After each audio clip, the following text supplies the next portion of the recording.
Oui, ça fait aussi un petit moment qu'on flirtait un petit peu ensemble et puis voilà, c'était le moment maintenant, pour moi c'était le moment idéal. En tant que voisin ou luxembourgeois, on est tous un petit peu euh, fans du FC Metz. Ça date pas depuis hier, ça date depuis longtemps. Dès les premières discussions, les premières touches, il y avait une grande envie, une grande joie de pouvoir lever ce challenge, une grande aussi envie de recommencer.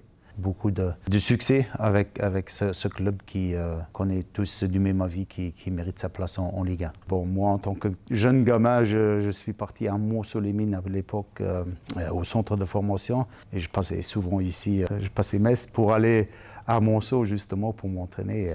Déjà à cette époque-là, tu passes le stade. Tu vois ce stade qui est un peu mythique pour moi personnel, quand tu passes l'autoroute et tu vois toujours le stade et aussi l'histoire du club. Bah, il y avait toujours une grande envie de voir ce club ou de rejoindre ce club. D'année en année, je venais voir des matchs et puis au fur et à mesure, tu fais connaissance des gens. Et puis voilà, il y a toujours eu ce respect pour le club, mais aussi cette envie de voir le club grandir, envie de voir le club gagner, parce qu'au relationnel, tu construis des relations avec certaines personnes qui sont aussi proches du club, et j'ai eu tellement maintenant aussi de messages, par exemple, de gens luxembourgeois qui viennent toujours supporter. Le FC Metz, c'est le club de cœur, on peut le dire comme ça. Ouais, je l'ai dit, c'est un peu ma deuxième maison, ma deuxième nation, mon deuxième domicile. La France, comme je viens de le dire, j'étais à l'âge de 15-16 ans, je suis venu en France, j'ai passé 4 années à Mont-sur-les-Mines, donc déjà au niveau de la langue déjà. Et il y avait un changement, mais aujourd'hui ma langue préférée c'est le français. Ça reste le français peut-être déjà parce qu'à l'époque, j'ai dû l'apprendre à parler couramment. Je me rappelle des histoires quand j'étais là-bas. Au début, les joueurs ils me parlaient et je devais toujours leur dire parle un peu moins vite parce que je ne comprends pas. Et ça durait 2-3 mois. Au fur et à mesure, je parlais comme eux. Ça devenait courant de parler le français. Et donc aujourd'hui aussi, j'adore parler français. C'est ma deuxième langue préférée, à part le luxembourgeois, bien sûr, que j'ai appris tout petit. J'ai appris à connaître aussi la culture française. Je l'apprécie parce que aussi quasi toutes les années, je vais en France, ou je vais en France en vacances.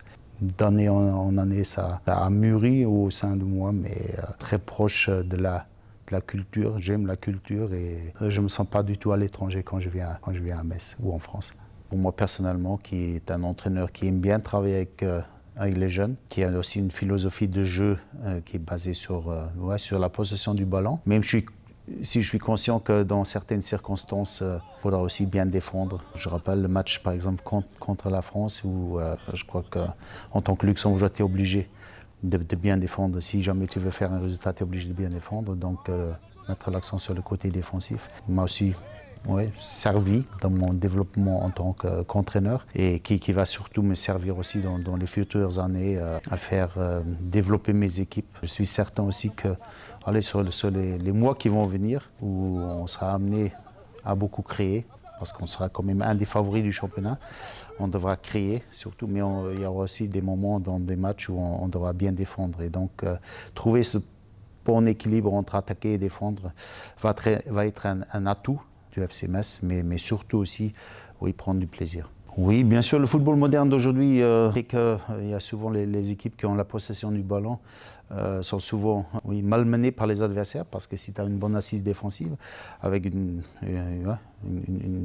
bonne maîtrise des situations de transition offensive, tu peux gagner les matchs. Et il y a davantage d'équipes qui, par ces moyens, sont capables de faire des bons résultats. Donc ça aussi, il ne faut pas négliger cet aspect-là. Et connaissant aussi la Ligue 2 française, où il y a pas mal d'équipes qui vont évoluer de cette manière. Donc il ne faudra surtout pas sous-estimer ces aspects-là. Bien sûr, une grande maîtrise du ballon, une grande volonté aussi d'avoir le ballon, d'avoir la possession du ballon, mais tout en sachant qu'il y aura des moments dans les matchs où on sera peut-être aussi amené à laisser le ballon à l'adversaire en s'adaptant par rapport à l'adversaire et être capable aussi, nous, d'avoir une bonne capacité de transition. Donc avoir un bon équilibre entre avoir le ballon, une possession du ballon, mais aussi être capable de bien jouer les contre-attaques. Moi, je suis quelqu'un qui aime bien avoir le contrôle, qu'on ait le ballon, qu'on ne l'ait pas, mais surtout que mon équipe, tout un chacun sache son rôle sur le terrain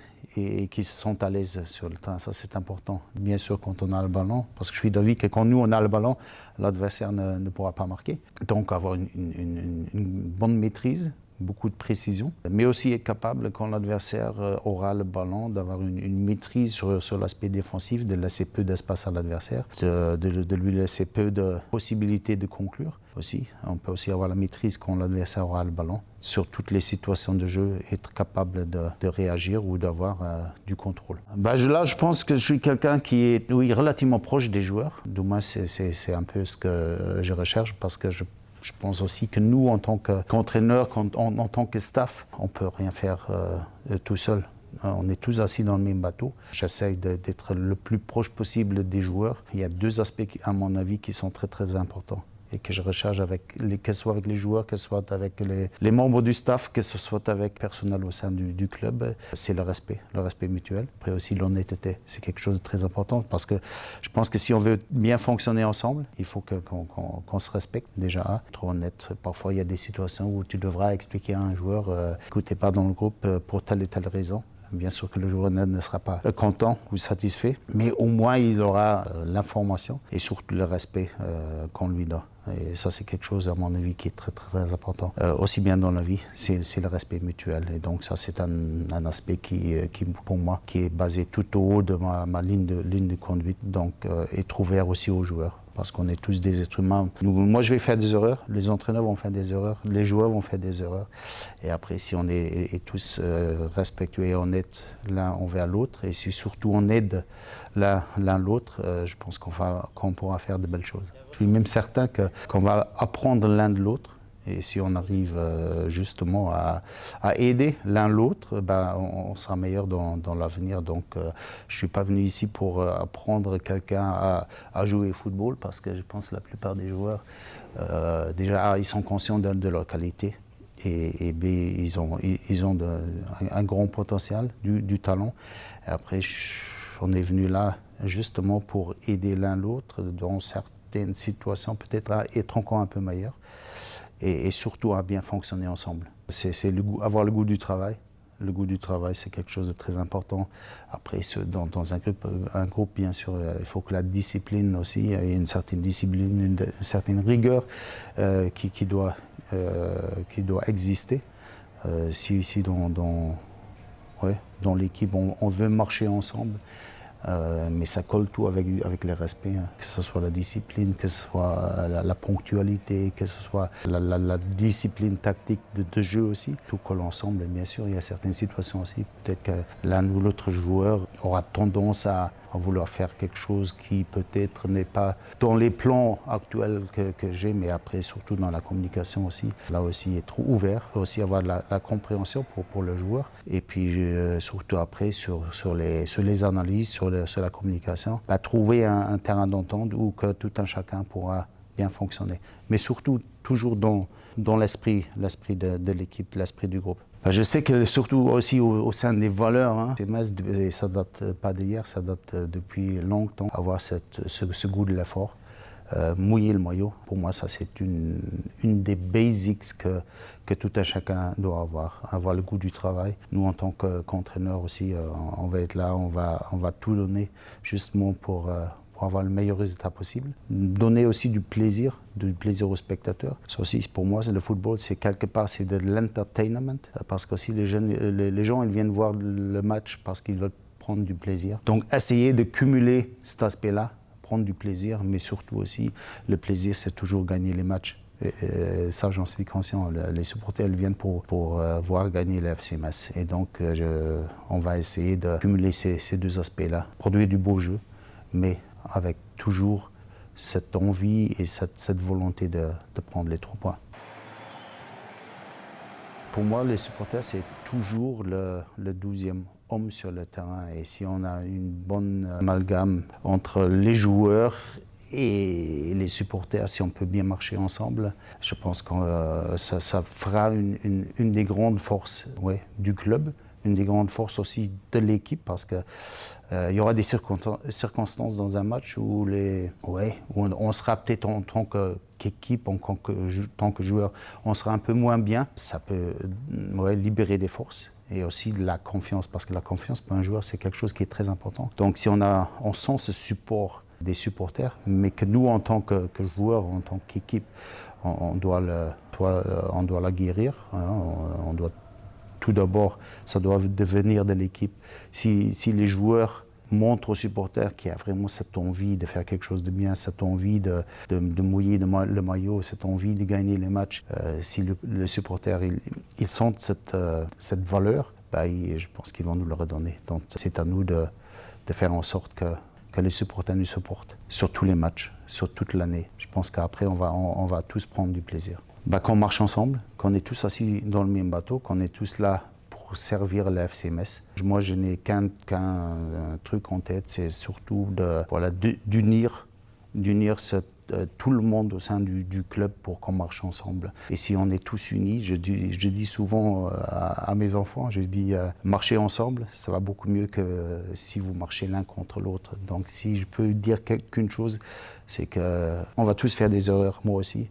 Et on va essayer d'en faire le moins possible. Mais si on sent qu'il y a une confiance derrière nous, qu'il y a un support derrière nous, on va tous en sortir meilleurs. Et donc, si on a ce sentiment qu'on est vraiment ensemble, unis, on sera beaucoup plus fort. Donc, on va tout faire pour vous rendre heureux, les supporters, pour vous redonner ce que vous méritez aussi, parce que vous supportez l'équipe toute l'année, faire le meilleur, et tout en sachant bien sûr qu'il y aura des moments où ce sera un peu plus difficile, mais si on a votre support, on sera plus fort et on s'en sortira encore plus fort. Et l'entrée, c'est sa première ce soir à Saint-Symphorien. Faites du bruit, l'entrée du numéro 38, Hamza Kadamani. Voilà, Kadamani qui rentre également. En tant qu'entraîneur, je suis quelqu'un qui aime bien travailler avec des jeunes joueurs. Je crains pas de donner la chance à un joueur qui ait 16 ou 17 ans s'il a le talent, s'il a la qualité pour. Je ne crains pas de lui donner du temps de jeu, même au haut niveau, parce que je pense aussi que c'est quelque chose pour le développement du joueur. Il n'y a rien de meilleur que prendre du temps de jeu au plus haut niveau, au plus jeune âge. Tout en sachant là aussi, je sais que les joueurs de 17, 18, 19 ans, ils vont encore faire des erreurs, mais ce qui est important, c'est surtout il faut qu'ils puissent faire ces erreurs et qu'ils puissent apprendre de ces erreurs. Ça, j'en suis conscient. Mais pour moi, c'est le développement. Pour faire grandir ces joueurs, il faut aussi qu'eux, ils se sentent d'une part aimés, mais aussi qu'il ait cette confiance de nous, de l'entraîneur, du staff, qu'ils puissent faire des erreurs, mais surtout qu'il ait la confiance après de pouvoir rejouer, reprendre du temps de jeu, surtout, et ne plus refaire les mêmes erreurs. Donc l'approche du club, qui date depuis des années, avec l'injection des jeunes joueurs du centre de formation ou du centre de formation qu'il y a au Sénégal, c'est quelque chose qui va très bien avec mon idée aussi de jeu. Et je pense que cet équilibre dans une équipe, ça fait la force d'une équipe, l'équilibre entre jeunes joueurs et joueurs un peu plus expérimentés.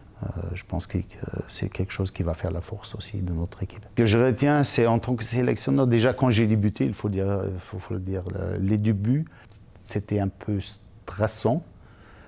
Parce qu'il y avait quelque chose de mis en place, il y avait des personnes peut-être un peu plus expérimentées par leur carrière professionnelle qu'ils ont faite en tant que joueur. Moi, j'ai été joueur après au Luxembourg, même si j'étais international, mais j'étais joueur amateur au Luxembourg, après mon retour en France. Donc déjà, cet aspect-là, faire un joueur amateur, sélectionneur, déjà dans l'image ou dans l'esprit de certaines personnes, ils pensaient que c'était risqué. J'y ai tenu 15 années. Déjà, ce qu'au début, je n'imaginais pas. Je dois dire, même après des débuts peut-être un peu plus stressants, j'ai eu un énorme plaisir de pouvoir entraîner cette sélection sur 15 années où j'ai pris énorme expérience aussi, même si en tant que sélectionneur, tu n'as des matchs que tous les 2 ou 3 mois. Il y a toujours des périodes de repos qui sont assez longues, mais qui me gênaient toujours, parce que surtout, quand tu perdais un match, c'était l'angoisse, parce que tu devais attendre tellement longtemps de pouvoir rectifier cette contre-performance. Donc c'était quelque chose aussi, en tant que compétiteur, qui me gênait, d'avoir toujours ces temps de repos assez longs. Je dois dire quand même que tous les matchs que tu as joués, que ce soit contre des grandes nations, contre des plus petites nations, il y avait toujours une grande excitation, une grande envie de jouer ces matchs. Et aussi, je dois dire que j'ai pris beaucoup d'expérience de ces matchs-là. Et n'importe quel match m'a servi de lection, parce que tu as toujours appris, que tu aies gagné le match, que tu aies perdu le match, tu as toujours appris des choses. Et surtout, ce qui m'a peut-être le plus marqué, c'était l'évolution de l'équipe qu'on a réussi à mettre en place, parce que j'ai débuté, j'avais un joueur professionnel. C'était notamment Mario. C'était le seul joueur professionnel qu'on avait. Moi, ma première idée que j'avais, c'était, si je voulais faire évoluer cette équipe, c'était d'avoir davantage de joueurs professionnels. Et aujourd'hui, le Luxembourg, il joue quasi qu'avec des professionnels. Donc, ce pari-là, je l'ai réussi au fil des années. L'augmentation du niveau qu'on a eu au sein de l'équipe, c'est aussi l'augmentation du niveau individuel qu'on a réussi à mettre en place. Peut-être le seul bémol, même si au début, je n'aurais jamais imaginé qu'on aurait pu y croire. Peut-être le seul bémol, c'est qu'on a été tout proche de se qualifier pour les championnats d'Europe et qu'on n'a pas réussi à le faire. Peut-être aussi parce que c'était encore un peu trop tôt, mais on était tout proche de pouvoir le réaliser. Et je suis certain qu'avec cette expérience qu'on a eue, si jamais la situation se reproduit, aujourd'hui, il y a certains joueurs qui sont encore en place, que cette expérience négative d'avoir pas réussi va leur servir. Et je suis certain qu'il y aura un moment où ils pourront se qualifier. Oh ben là, malheureusement, mon papa, il ne vit plus. Il est décédé à l'âge de 70 ans. Mais depuis tout petit, lui, il était footballeur. Et il a dû arrêter le football par maladie à l'âge de 21 ans, je crois. Donc il a dû arrêter le foot, mais il était un peu fou de football. Et lui, son envie, c'était d'avoir... c'est ma maman qui me l'a toujours dit, d'avoir 3 garçons. Et 3 garçons qui jouaient au football. Tous les 3, ils ont joué au football, mais mes 2 frères, ils sont arrêtés relativement tôt.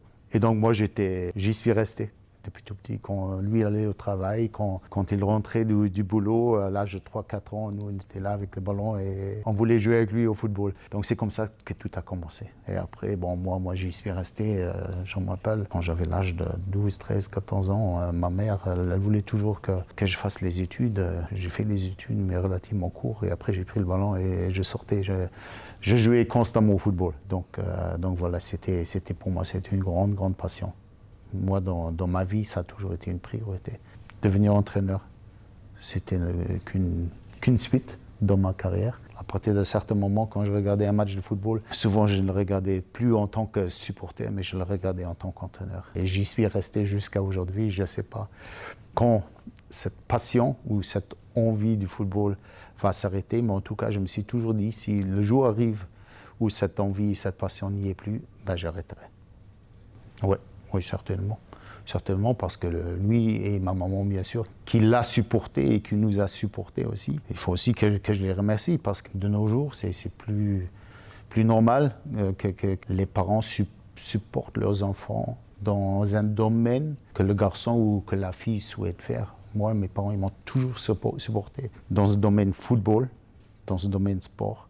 Alors qu'aujourd'hui, je m'y mets aussi, j'ai aussi des enfants et oui, la priorité, c'est toujours les études. Alors que je dis aujourd'hui, si mes parents auraient été aussi exigeants avec moi concernant par exemple les études, peut-être que j'aurais fait la carrière dans le football que j'ai faite. Moi aussi, je reste d'avis que chaque enfant a un talent, certains un peu plus dans les études, d'autres dans le sport. D'autres dans la musique, d'autres dans un autre registre. Et je pense que le plus important aussi, c'est de supporter nos enfants dans le talent qu'ils ont. Et moi, je ne peux que remercier mes parents parce qu'ils m'ont supporté dans le talent que j'avais, c'était le football. Si on veut être performant dans le football, que ce soit en tant que joueur, que ce soit en tant qu'entraîneur, ou n'importe dans quel domaine on est. Je pense que c'est important d'avoir aussi ce sentiment d'être supporté par ses plus proches. C'est quelque chose de très important. Et là aussi, je peux dire qu'après chaque défaite, se sentir aimé aussi par quelqu'un, et les plus proches, ce sont ceux qui t'aiment le plus. Ça aussi, ça a une grande importance, je pense, pour tout être humain, c'est de savoir qu'il y a quelqu'un qui t'aime, parce qu'après les défaites, et ça aussi, c'est une expérience que tu fais surtout en tant qu'entraîneur. Quand tu gagnes, je dis toujours, il y a beaucoup de gens, ils t'aiment, ils t'adorent, ils viennent te voir. Alors que quand tu perds, c'est souvent le contraire. Tu es un peu seul dans ton petit coin avec ton staff. Tu es moins aimé par les supporters, par les gens qui sont à côté de toi. Et quand tu rentres à la maison, c'est souvent ce coin de la famille qui te redonne aussi la force de rebondir. Parce que ça aussi, c'est quelque chose de très important. Et aussi pour les joueurs. Et aussi en tant qu'entraîneur, toujours savoir rebondir. Et moi, j'ai déjà le regard tourné sur ce que je vais faire avec le FC Metz. C'est ça qui me drive, comme on dit ça en français, qui me drive, qui me guide maintenant. C'est cette envie de vouloir faire quelque chose de grand, de bien, pour que surtout, ça c'est aussi toujours mon idée, je veux rendre les gens qui viennent voir ou qui travaillent au sein du club, je veux les rendre heureux. Parce que moi, je suis heureux quand mon équipe joue bien, quand on gagne, je suis heureux. Et je sais que les gens autour aussi, ils seront heureux. Et c'est ça mon envie aujourd'hui. Moins la fierté, moins mais surtout cette envie de bien travailler. Et surtout, le jour où on va se quitter, qu'on puisse tous se regarder, qu'on soit tous encore copains les uns avec les autres et qu'on aille passer un bon moment ensemble.